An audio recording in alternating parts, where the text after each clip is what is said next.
I'm State Senator Seth Lewis from the 24th District in Western DuPage and suburban Cook counties. Our progressive socialists here in Illinois are talking about repealing the Blue Collar Jobs Act in Senate Bill 3796. And that is a step in the wrong direction for Illinois, and I'm especially concerned about what it means for the hardworking men and women of our labor force, those who the progressive socialists are saying to protect. First and foremost, the Blue Collar Job Act is about people. It supports good-paying construction jobs, jobs that help families pay their mortgage, put food on the table, and build a secure future.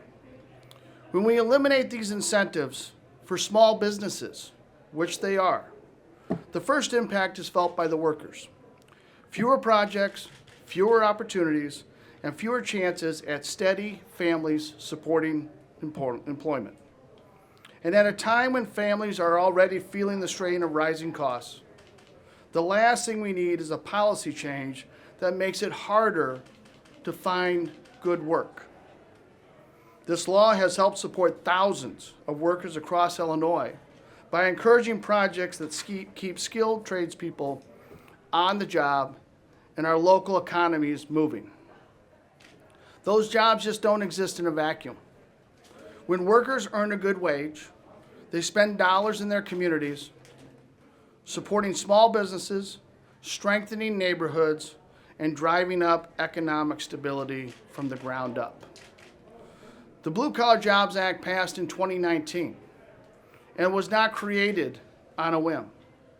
It was the result of thoughtful, bipartisan agreement, Democrats and Republicans coming together to modernize how Illinois supports job creation and capital investment.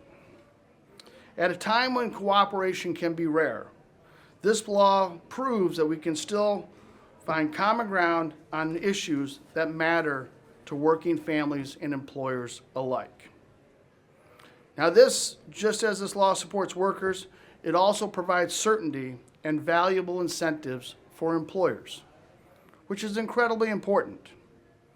The Blue Collar Jobs Act has played a key role in encouraging companies to invest here in Illinois, not elsewhere, not in neighboring states, not overseas, but right here at home. It has helped businesses expand facilities, modernize operations, create lasting economic opportunities. These investments support contractors, suppliers, and entire regional economies, not the billionaires that the progressive socialists are trying to go after or say they're going after. The progressive socialists are going after these companies. Senate Bill 3796 also raises costs. It puts taxes on the everyday supplies that manufacturers rely on, the fuels, tools, and materials used on the factory floors.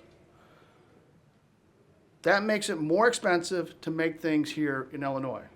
And when you raise production costs, you put Illinois at a competitive disadvantage. And those costs get passed on through fewer jobs, less investment, and higher prices for families. If we repeal this law, as the progressive socialists here in Illinois want us to do, we risk undoing real progress. We will be dismantling a framework that provides stability and predictability for long-term investment, which Illinois desperately needs. Businesses invest where there is certainty. If Illinois develops a reputation for changing the rules midstream, we will lose credibility and we will lose further investment. When that happens, the consequences are clear. Fewer projects, fewer jobs, slower wage growth, and higher costs for working families. Exactly the opposite the progressive socialists are saying they want to do. That is the wrong direction for Illinois. We should be doing everything we can to encourage investment, support job creation, and keep our entire state competitive. Eliminating the Blue Collar Jobs Act is the opposite. It moves Illinois backwards. So the question before us is simple. Are we as lawmakers committed to a stable pro-growth environment that supports workers, families, and employers? Or are we going to create uncertainty that drives opportunity elsewhere? I will close with this. The Blue Collar Jobs Act is what good governance looks like. It is bipartisan, practical, and focused on results. We should be building on that success, not trying to tear it down as our progressive socialists would want us to believe. For the state of our economy, our workforce, and the families who call Illinois home, we should reject these efforts to repeal the Blue Collar Jobs Act.